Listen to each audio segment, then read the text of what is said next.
সবাইকে সংবাদ এক নজরে স্বাগত। সঙ্গে আছি মাহমুদ হোসেন।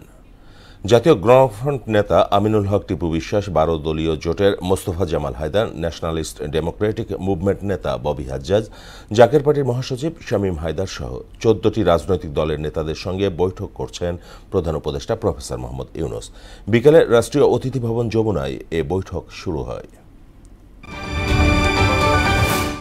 মাইলস্টোন ট্র্যাজেডিতে দীর্ঘ হচ্ছে মৃত্যুর মিছিল।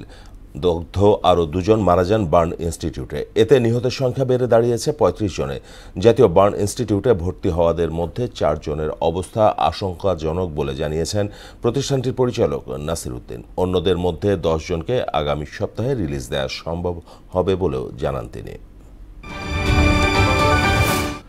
বিদেশ থেকে ভাড়া করা লোক এনে দেশ চালানো অসম্ভব, এজন্য প্রয়োজন নির্বাচিত সরকার, এমন মন্তব্য করে বিএনপি মহাসচিব মির্জা ফখরুল ইসলাম আলমগীর বলেন, রাজনৈতিক শূন্যতা ও অর্থনৈতিক অস্থিরতা দূর করতে গণতন্ত্রে ফিরে যাওয়ার বিকল্প নেই।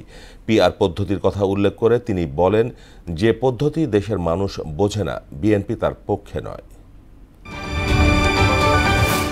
আগামী জাতীয় নির্বাচন সুষ্ঠু ও শান্তিপূর্ণ করতে গণ অভ্যুত্থানের সময় লুট হওয়া অস্ত্রসহ সারা দেশে থেকে অবৈধ অস্ত্র উদ্ধার করা হবে বলে জানিয়েছেন স্বরাষ্ট্র উপদেষ্টা জাহাঙ্গীর আলম চৌধুরী।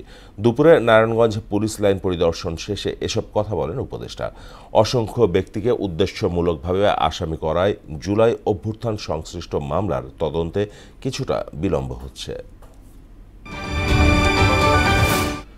আগামী নির্বাচনে অস্ত্রের চেয়েও বড় চ্যালেঞ্জ আর্টিফিশিয়াল ইন্টেলিজেন্স বা এআই, এমন মন্তব্য করেছেন প্রধান নির্বাচন কমিশনার এএমএম নাসির উদ্দিন।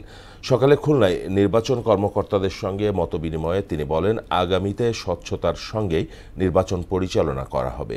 সামাজিক মাধ্যমে যেন ভুল তথ্য না ছড়ানো হয়, সে বিষয়ে সকলের সহযোগিতা চান সিইসি। ডেঙ্গু আক্রান্ত হয়ে গত একদিনে আরও 3 জনের মৃত্যু হয়েছে। এতে চলতি বছর এ রোগে মৃতের সংখ্যা বেড়ে দাঁড়িয়েছে 73 জনে। এছাড়া গত 24 ঘন্টায় ডেঙ্গু নিয়ে নতুন করে 331 জন হাসপাতালে ভর্তি হয়েছে। বিকেলে স্বাস্থ্য অধিদপ্তরের ডেঙ্গু বিষয়ক নিয়মিত প্রতিবেদনে এ তথ্য জানানো হয়। সবচেয়ে বেশি ডেঙ্গু রোগী হাসপাতালে ভর্তি হয়েছে বরিশাল বিভাগে।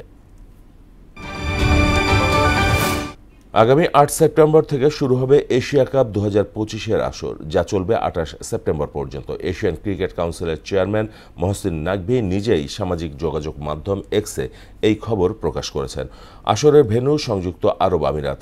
দারুণ এক ক্রিকেট উৎসবের প্রত্যাশা জানিয়ে শিগগিরই পূর্ণাঙ্গ সূচি প্রকাশ করার কথা বলেন এসিসি চেয়ারম্যান। এই ছিল সংবাদ এক নজরে। সবশেষ খবর সবার আগে জানতে মোহনার সাথেই থাকুন। এতক্ষণ সঙ্গে থাকার জন্য সবাইকে ধন্যবাদ।